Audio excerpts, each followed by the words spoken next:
concepto de variedad lingüística es fundamental en los estudios del lenguaje en general, especialmente en áreas como por ejemplo la sociolingüística, la etnografía del habla, y se aplica sobre todo al habla, al uso de la lengua. ¿Qué significa esto de la variedad lingüística? Cuando los seres humanos nos comunicamos a través del habla, es decir, a través del uso oral de esa lengua, entra en juego cierta variación en la lengua. Ese concepto de variedad lingüística es inherente a la lengua misma, es decir, las lenguas, muchos autores las comparan con organismos vivos, porque nacen, tienen un proceso de nacimiento, un proceso de crecimiento y un proceso de extinción. Por ejemplo, tenemos el caso del paso del latín a las lenguas romances, dentro de la que está, por ejemplo, el español. Entonces, el concepto de variedad lingüística es inherente a la lengua misma. Las lenguas cambian, varían. En cuanto al habla, cuando nosotros utilizamos la lengua, entran en juego estos diferentes tipos de variedades. Los más importantes son una variedad diacrónica, que está relacionada con un factor temporal, que está relacionada con el paso del tiempo, es decir, las lenguas van variando de acuerdo a cómo avanza el tiempo, de acuerdo a cómo se van desenvolviendo a lo largo del tiempo. Es una variación natural a toda lengua, es decir, toda lengua va a variar conforme pase el tiempo. No pueden quedar siempre iguales, siempre de la misma manera. Sí o sí la variación se va a producir. Eso es lo que algunos lingüistas llaman, por ejemplo, relativa inmutabilidad.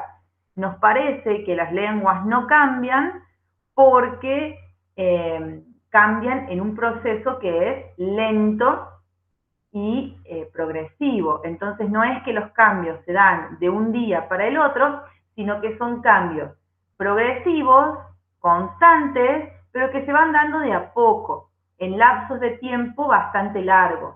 Por eso mismo se habla de relativa inmutabilidad. Las lenguas parecen inmutables, pero esto es relativo. En realidad están cambiando por acción del tiempo. Y esto es lo que se denomina variante o variedad diacrónica, que sufre toda lengua, sin importar su procedencia, sin importar su espacio geográfico. Cuando la lingüística estudia la variedad diacrónica de una lengua, por ejemplo, en historia de la lengua española, se realiza un estudio que tiene que ser sí o sí diacrónico. ¿Esto qué quiere decir? Que no es un recorte puntual sincrónico, sino que es un recorte que abarca periodo de tiempo prolongado. El estudio por lo general es general, no ahonda en detalles y claramente atiende a un recorte puntual de tiempo, como por ejemplo el nacimiento del español, la caída del latín clásico, etc. La segunda variedad son las variedades diatópicas. Ya no entra en juego un factor temporal, sino un factor geográfico. Entonces, lo que va a influir en estos cambios que se pueden, en estas variantes que se pueden observar en alguna lengua determinada, es el factor geográfico, especialmente en zonas de contacto lingüístico, donde se dan, por ejemplo, algunos fenómenos como el bilingüismo, la diglosia, las lenguas pidgin. ¿Cuál es la diferencia entre esos fenómenos? Como denominador común, todos tienen el factor geográfico, es decir, se producen influenciados por el espacio geográfico al que pertenecen.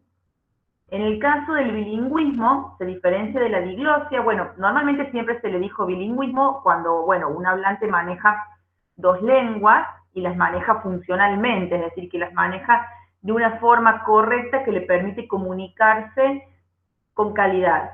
Ahora bien, hace no mucho tiempo atrás surgió el concepto de diglosia, que hace referencia a que en ese manejo de dos lenguas, el hablante elige teniendo en cuenta una cierta jerarquización Es decir, los hablantes son conscientes o le otorgan a cada lengua que conocen una cierta jerarquización. Entonces la diferencia entre diglosia y bilingüismo tiene que ver con esto, con el elegir y el jerarquizar.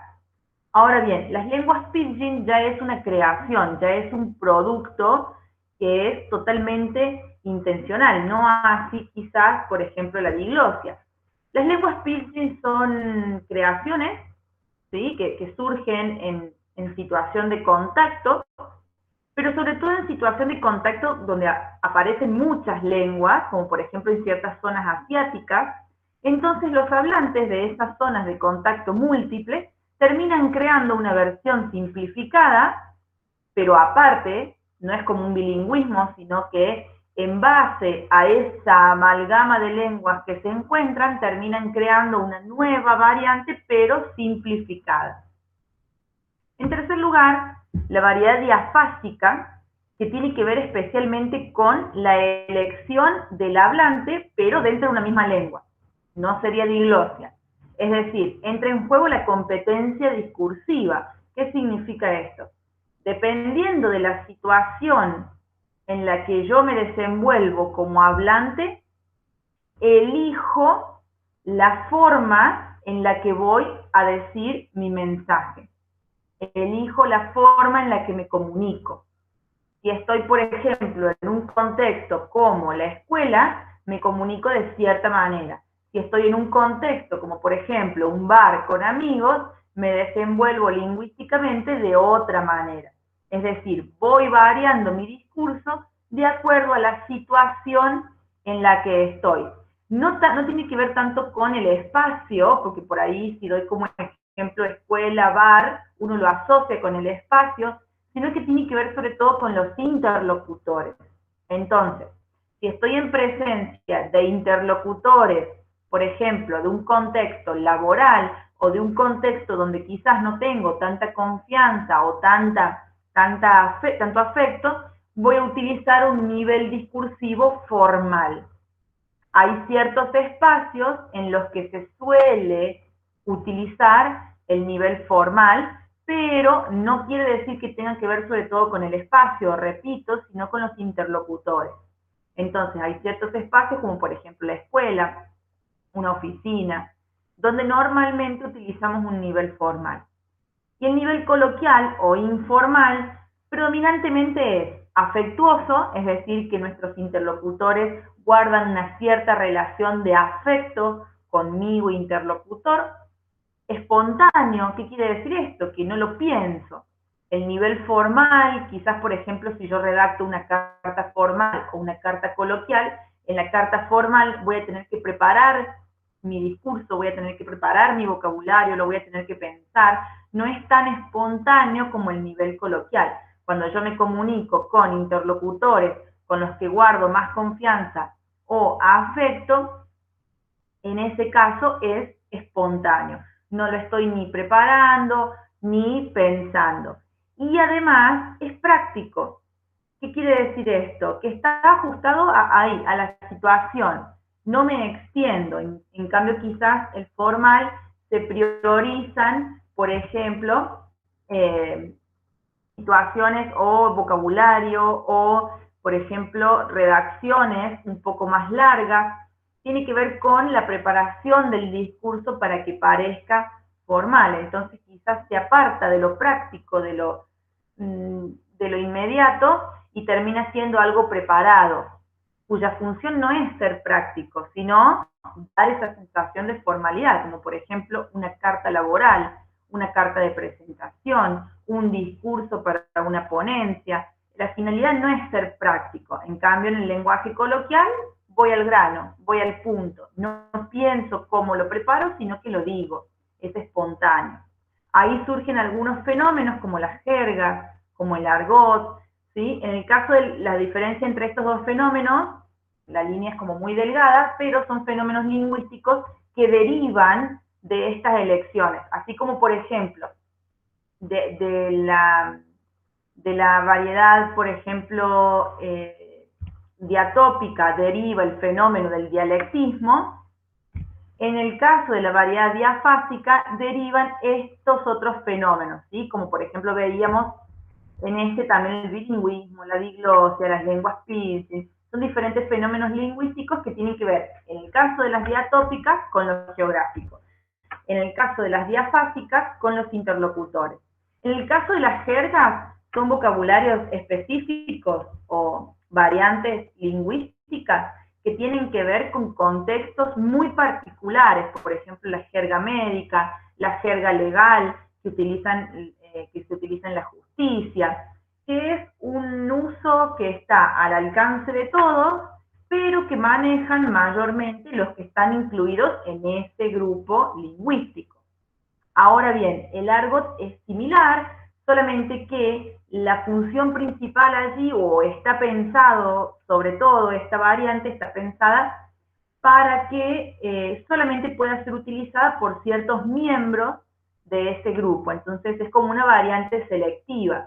Por ejemplo, en el caso de los usos lingüísticos dentro de una cárcel o los usos lingüísticos quizás, por ejemplo, del narcotráfico, que utilizan cierto vocabulario con la intención de que quienes no pertenecen a este grupo lingüístico particular, este grupo de interlocutores particular, no lo puedan descifrar. En el caso de la jerga, no tiene esa idea, sino que se forma en sí misma por el uso.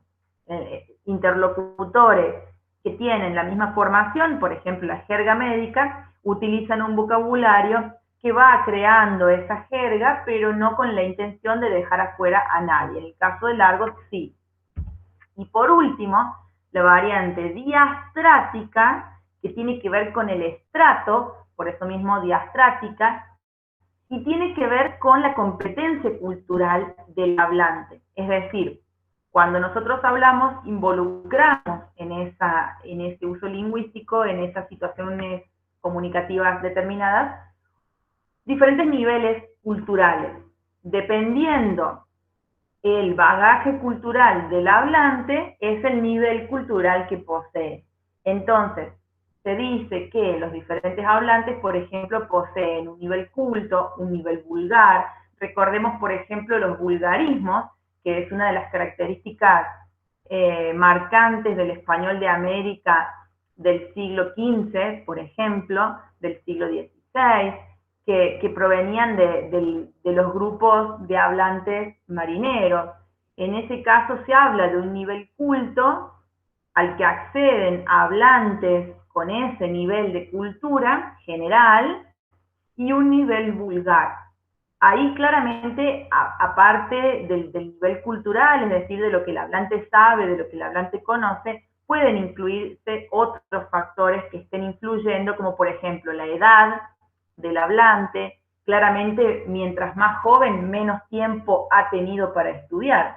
Algunos factores sociológicos, como el nivel sociocultural del hablante, el nivel económico y si puede o no acceder, por ejemplo, a materiales, a libros, que claramente son factores de influencia, no es lo general. No quiere decir que si tiene un nivel económico bajo, su nivel cultural también sea bajo. Claramente hay excepciones, pero son factores que pueden influir.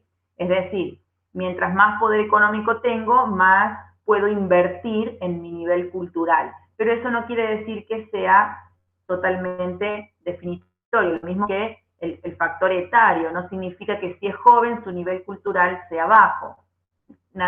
Por supuesto que no. Pero son factores que pueden llegar a influir a la hora de utilizar la lengua. Estas variantes, estas variedades, nos ayudan a entender sobre todo y nos deben orientar a reflexionar sobre la lengua, no como algo totalmente establecido y estrictamente eterno, sino como un organismo que está en este momento en vigencia, pero que está cambiando, por más que no lo estemos percibiendo, y que quizás va a llegar un momento en que no va a ser como nosotros lo conocemos hoy. Lo principal de esta teoría de la variedad lingüística, a la que se pueden entre la que se pueden incluir un montón de autores, un montón de sociolingüistas, lingüistas en general, es importante para comprender y para desestructurar un poco lo que sabemos acerca de la lengua, su uso y los hablantes en general.